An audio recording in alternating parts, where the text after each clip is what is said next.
प्रेम से शंकर भगवान की जय हो। क्या बात है। कि रे महारो मेरू सलवार देखा शिव दुल्हा हो। अरे महारो मेरू सलवार देखा शिव दुल्हा हो। तनी खड़ा होके। अरे महारो मेरू सलवार देखा शिव दुल्हा हो। खोजेला भर भर थरिया भांग गे माए। खोजेला भर भर थरिया भांग गे माए।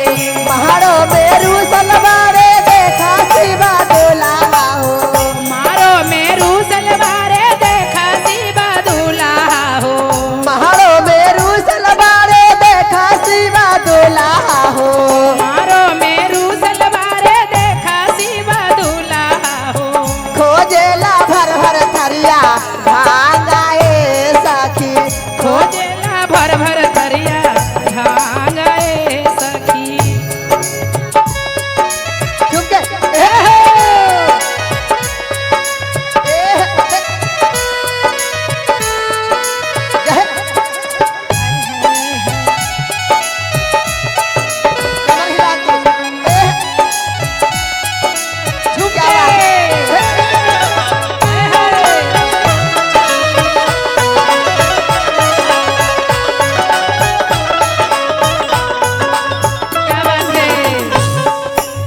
और तने सुन ला काहे ये बूढ़ा बाबा रुस गए।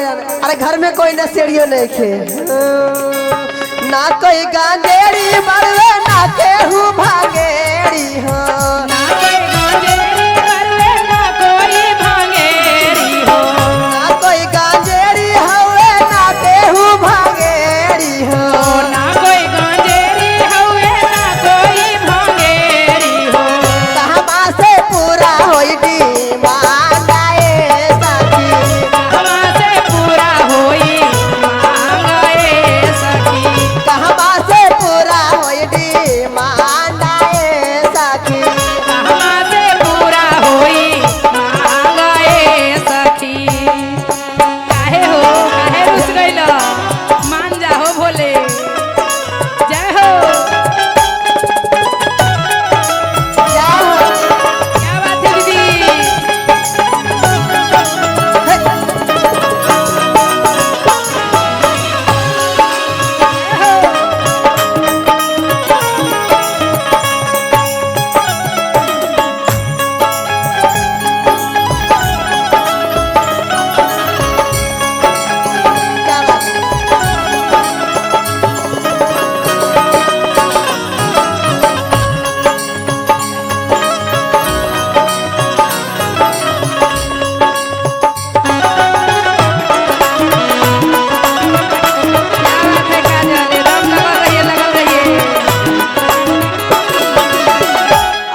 बाबा भूतनाथ की जय हर हर महादेव की जय हो।